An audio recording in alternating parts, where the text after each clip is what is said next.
Hi everyone, my name is Stephanie Hernandez, and today I will be discussing with you probiotics and the microbiome.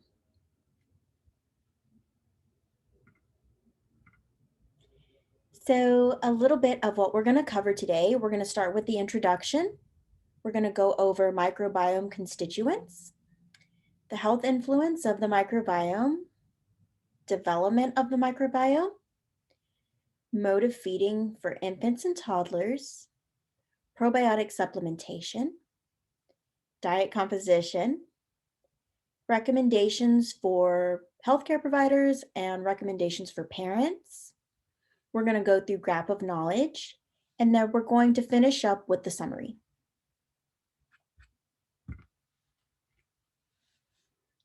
Introduction to the microbiome and probiotics.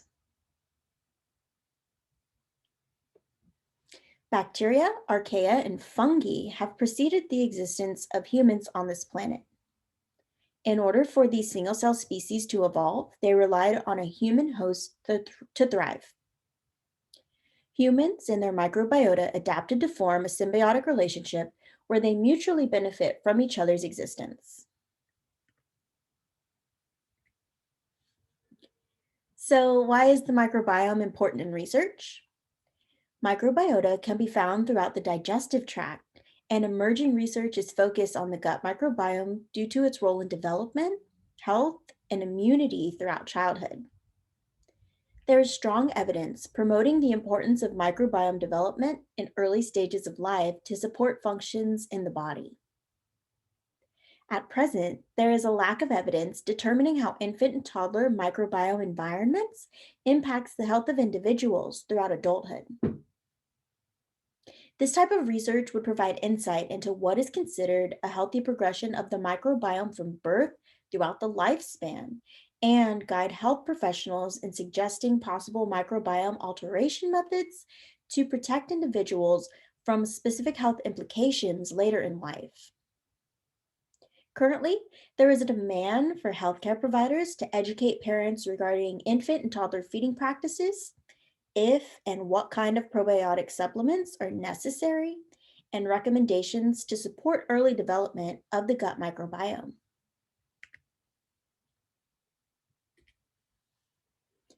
Constituents of the microbiome. Next, we're going to talk about the definition of the microbiome. So, the microbiome is a symbiotic ecosystem composed of various live bacteria that are present within the innermost layer of the gastrointestinal tract. As you can see here in this picture, the microbiome is the first layer, followed by the mucus layer, epithelial cell barrier, and immunological barrier. When the microbiome morphs from an aerobic state to an anaerobic state after birth, the layers you can see here will start to mature. The integrity of these layers is important because they help prevent new antigens and toxins from leaking through. Microbial cells residing in the human gut are specific to their individual host and will fluctuate based on various factors.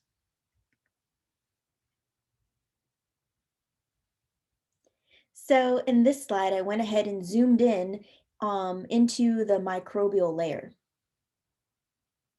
In healthy adults, there are 4 bacterial species predominantly found in the gut, including Firmicutes, Bacteroidetes, Actinobacteria, and Proteobacteria. In the graphic on the left, you can see a few more bacteria that are present at a less prevalent rate in the adult microbiome. Neonate microbiomes are initially influenced by bacterial species present at birth from their mothers or from the hospital environment. After birth, with the anaerobic transition of the microbiome, predominant bacteria will colonize, such as Bifidobacterium, Bacteroides, Clostridium, and Eubacterium species. Nutritional and environmental factors influence the development of microbial diversity into the toddler stage with the introduction of complementary foods. By 3 years old, the toddler's microbiome should look like an adult's in relation to prevalent species. I thought it was important to note that Bifidobacterium species is present in the adult microbiome, but make up a smaller portion in adulthood compared to infancy.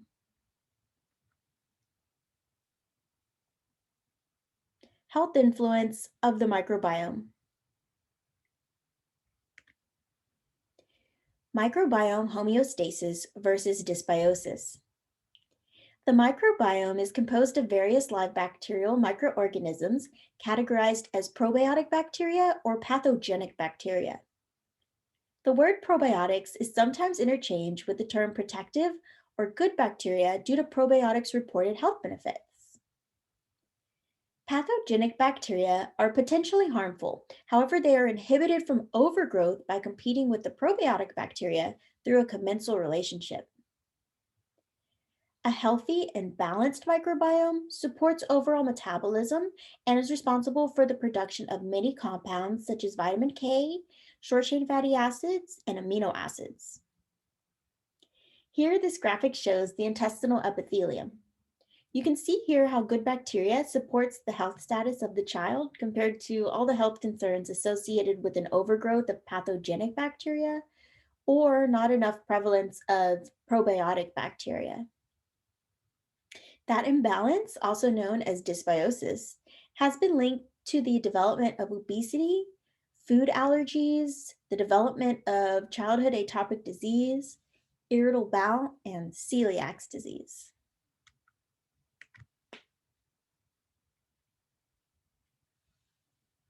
Okay, next we're going to talk about how the production of short chain fatty acids support overall health and well being. Short chain fatty acids are produced in the gut from bacterial cross feeding and have been shown to enhance glucose homeostasis. They possess anti inflammatory properties and regulate hormones in the body responsible for appetite control and anti tumor activity. Short chain fatty acids support the immune system by triggering an immune response in the event of pathogenic invasion, and they activate regulatory T cells responsible for cell differentiation.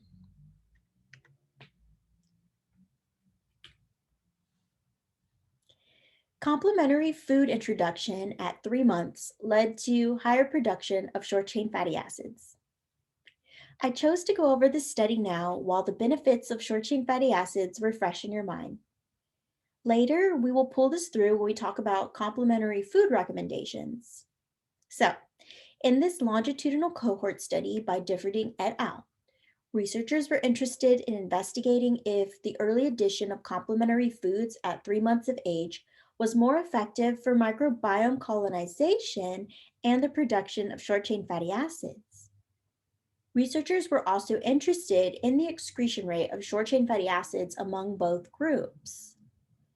Among the participants that were eligible, 18 infants were introduced to complementary foods at 3 months, and 49 infants were introduced to complementary foods after 3 months of age. A strength of the study was the diversity among the groups.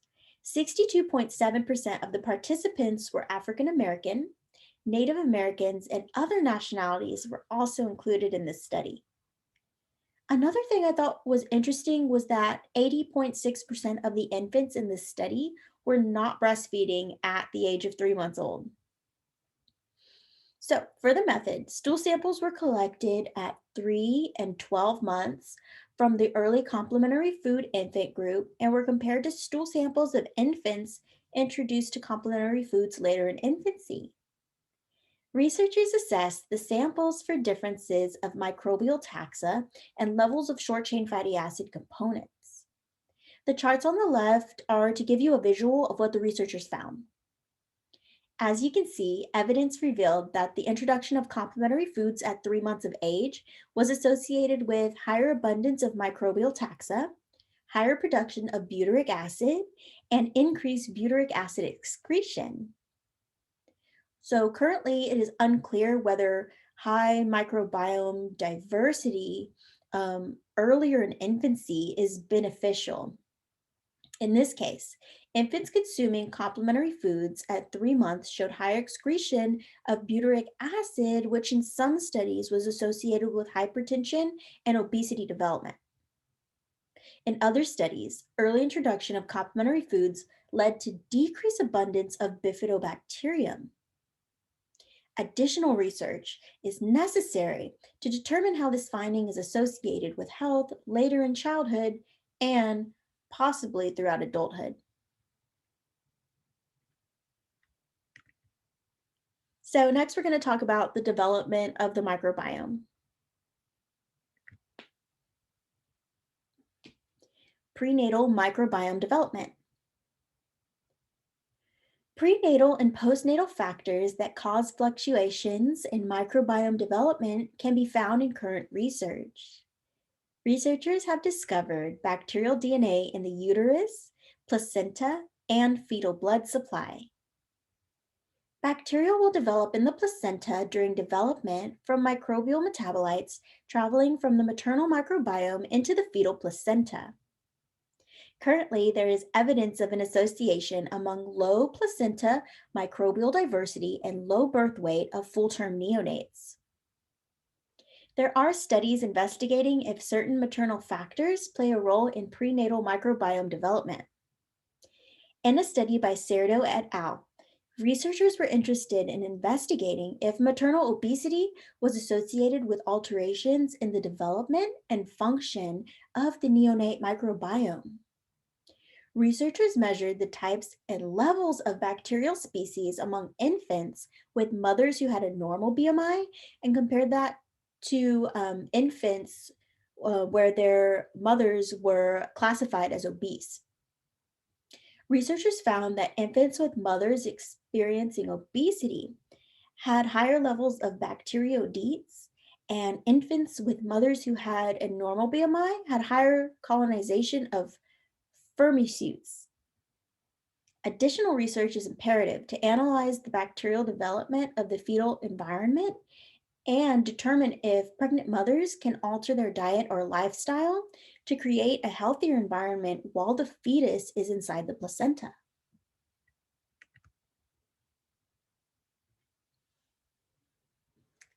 Cesarean section versus vaginal birth. The fetus becomes exposed to microbes within the vaginal walls along with the mother's fecal bacteria during labor. These bacteria are beneficial, so researchers currently suggest that vaginal birth is superior to cesarean section for early microbiome development.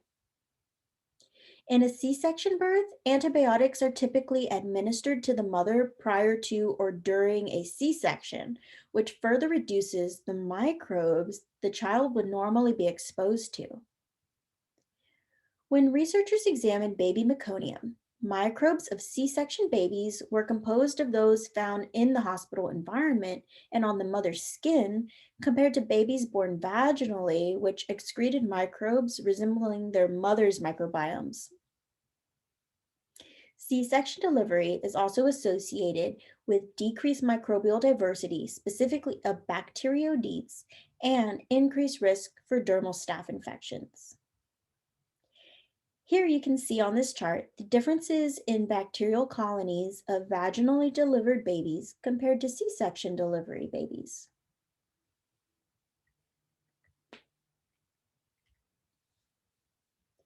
Infant and toddler microbiome development.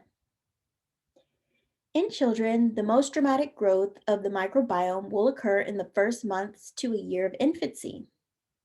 Developments of the infant's microbiome 1 week post-birth will fluctuate in the first 6 months depending on nutrients provided by human breast milk.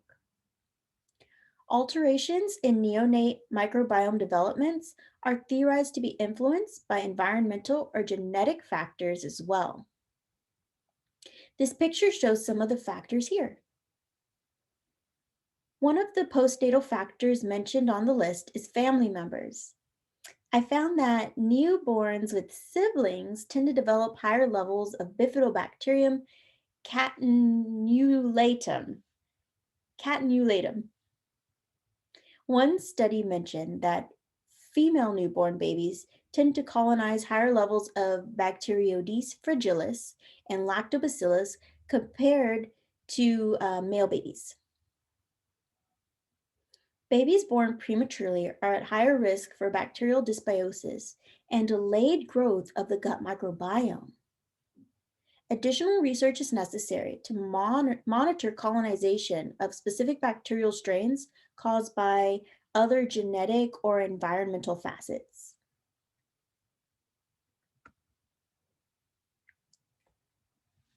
So next we're going to talk about mode of feeding for infants and toddlers.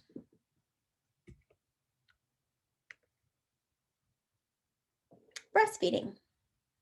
So all of the findings that I discuss are based on current literature, and if you're interested in learning more, the citations are provided for you on the bottom of each slide. Research shows that breastfeeding is the most beneficial for the development of the microbiome in infants. Maternal milk supports the development of the neonate by providing adequate nutrition, immunoglobulins, and prebiotics such as human milk oligosaccharides. Human milk oligosaccharides found in breast milk have been shown to support the immune system, endocrine system, and brain development for growing newborns.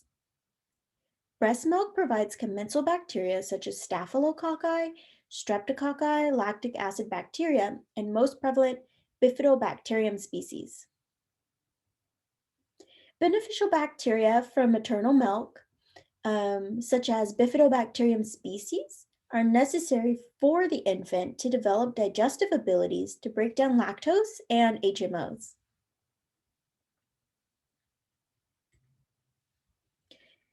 Next, we're going to talk about formula feeding. So, substituting human breast milk for infant formula has been reported to contribute to microbiome dysbiosis among infants. When researchers examined prevalent bacteria among formula fed infants, they found a higher prevalence of Bacteroides fragilis, Clostridium difficile, and E. coli without enough presence of Bifidobacterium. Currently, pediatric research is divided on whether or not supplementation of infant formula with Bifidobacterium and Lactobacillus species provides the benefits marketed by infant formula manufacturers. And here I just provided some of the formulas currently on the market.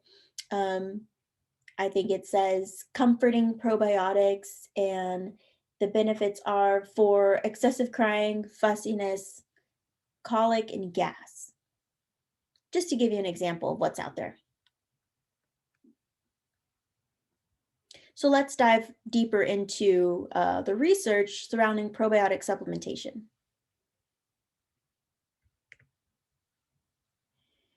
Probiotics marketed in food products are typically available in a combination of one or both of the Bifidobacterium and Lactobacillus species.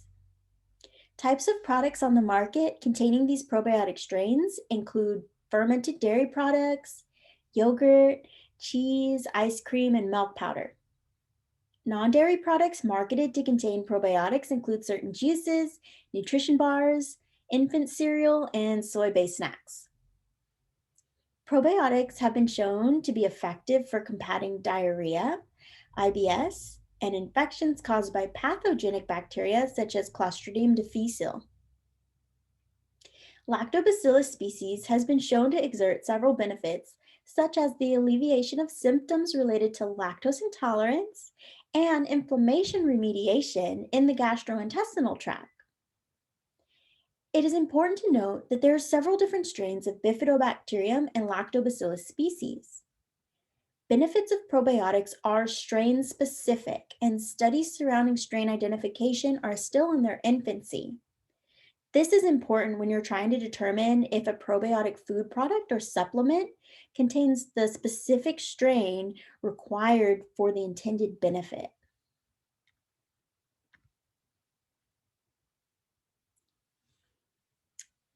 So here's a study about how different strains produce different results. In a study by Kanani et al., researchers were interested in the effect probiotic consumption had on changes to cow's milk intolerance among infants. Infants with symptoms of cow's milk intolerance were separated into a controlled group and a prebiotic consumption group. The controlled group consisted of 28 infants, and the probiotic group had 27 infants. The controlled group consumed extensive hydrolyzed casein formula, and group 2 consumed the same formula with the addition of Lactobacillus rhamnosus. Results revealed that infants among the probiotic group were more likely to develop a tolerance to cow's milk and at a faster rate compared to infants in the controlled group. Researchers also noticed an increase in microbial taxa among the probiotic group compared to the controlled group. Similar studies to this one have not produced similar results. Researchers theorize this is because the benefits of probiotics are strain specific. There are hundreds of different strains of lactobacillus, so additional research is needed to duplicate this finding.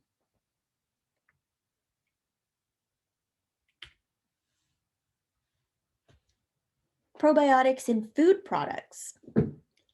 The other important aspects under investigation of probiotic foods are their dosage, safety, stability, and effectiveness as one ingredient of a whole in different food products. If you look at these food products and the probiotic formula I showed you earlier, you'll see words like kids probiotics or soothing probiotics. The author of this study mentions that sometimes food companies don't really know about the specific strains found in their products. Once a probiotic food product is made and placed on the shelf, sustainability of the probiotics might be affected.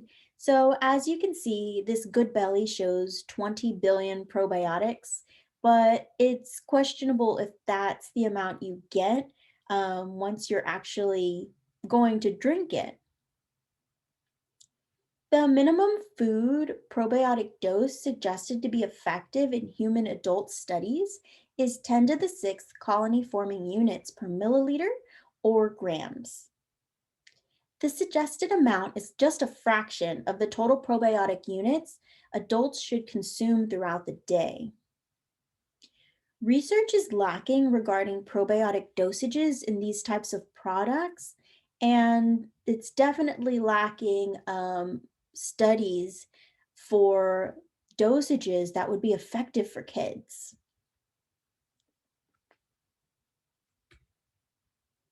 Next, we're going to talk about diet composition. Prebiotics. Infants and toddlers who consume fermentable prebiotic foods tend to develop drastically different microbiomes compared to children who don't consume enough plant based food or human breast milk.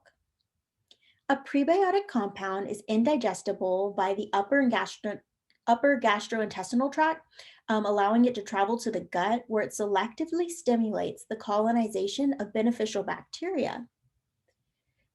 The consumption of prebiotics from complementary foods or in the form of human milk oligosaccharides from breast milk leads to higher colonization of bifidobacterium species. Prebiotics have been shown to improve calcium absorption and help maintain intestinal epithelial integrity. Lack of adequate prebiotic fiber intake is associated with constipation in toddlers. In a study, diet incorporation of plant based fiber and other fermentable foods was associated with decreased occurrence of childhood health concerns such as eczema and allergies. Currently, inulin and oligofructose are the most studied and well established prebiotics in research.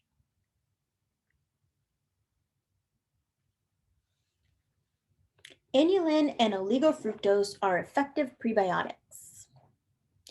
In a review by Kalida et al., studies were reviewed to determine which strains of bacteria living in the microbiome showed highest fermentation of inulin and oligofructose.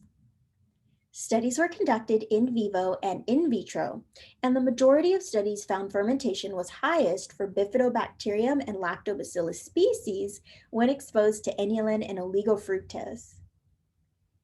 Some sources of inulin and oligofructose are chicory root, oats, soybeans, garlic, leeks, and onions.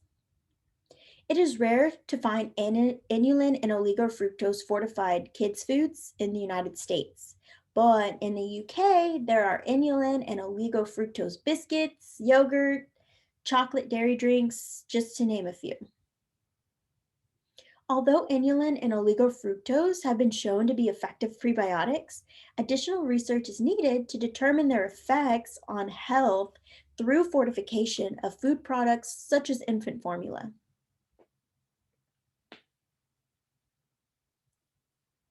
Okay, next we're going to discuss recommendations for healthcare providers and recommendations for parents.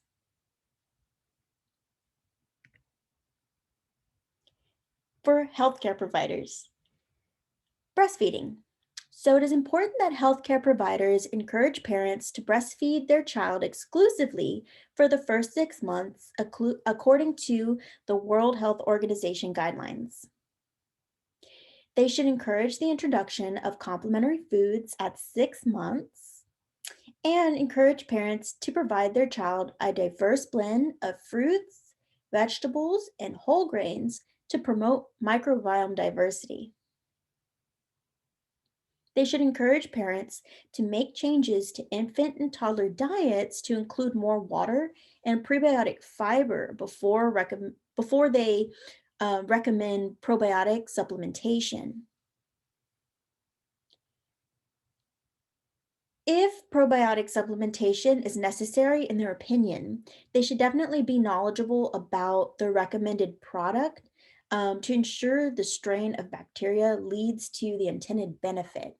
And this again goes back to research about the benefits of probiotics being strain specific, and the research just isn't substantial enough regarding this type of pediatric supplementation.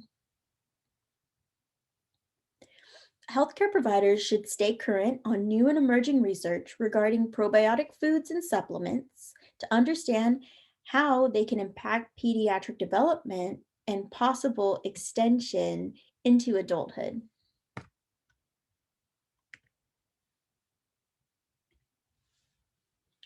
Recommendations for parents. So, parents should exclusively breastfeed their newborns for the first 6 months. They should introduce their child to complementary foods at 6 months with the continuation of breastfeeding. If exclusive breastfeeding is not an option, infant formula can be incorporated in the addition to breastfeeding. It is not necessary to purchase prebiotic and probiotic infant formula. And this again goes back to not enough research to make regular recommendations of that. If you believe your infant is suffering from gastrointestinal issues, parents should discuss their options with a healthcare professional before considering probiotic infant formula.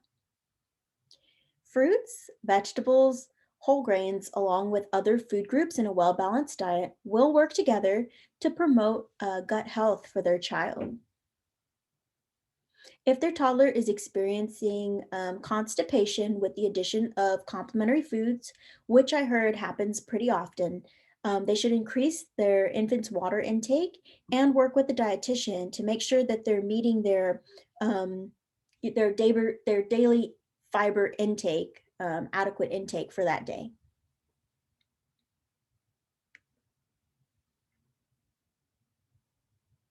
Okay, so next we're going to talk about gaps of knowledge.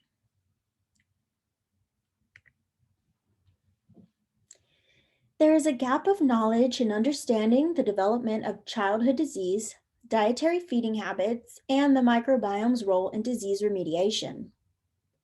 Current research is unclear about the impact of neonate and toddler microbial health on the development of disease into adulthood.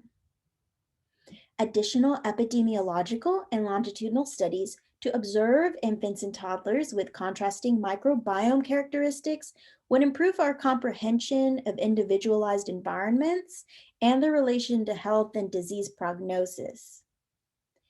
These types of studies would provide clarity of desirable microbiome characteristics of specific times of the life cycle to improve health professionals with early detection of future health implications. The benefits of probiotics are dependent on specific strains that will continue emerging in research. The safety and sustainability of Bifidobacterium and Lactobacillus species probiotic food products and supplements for infants and toddlers is currently still under investigation.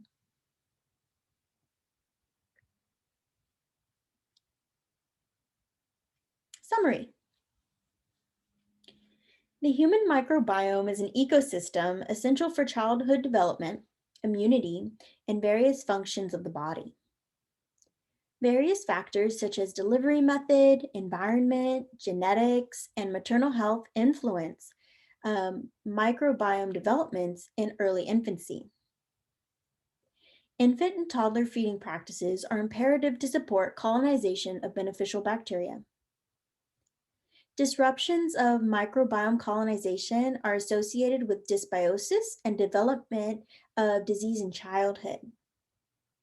At present, there is not enough information to support the routine recommendation of prebiotic and probiotic fortified food in infant formula. Health professionals should stay up to date on current research involving the development of the microbiome, factors that modify microbiome colonization, and their effects on the health of individuals throughout the life cycle.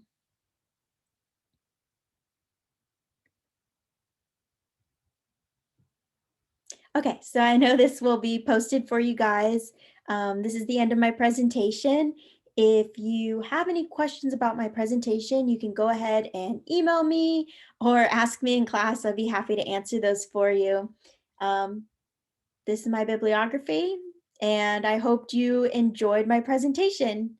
Thanks, guys.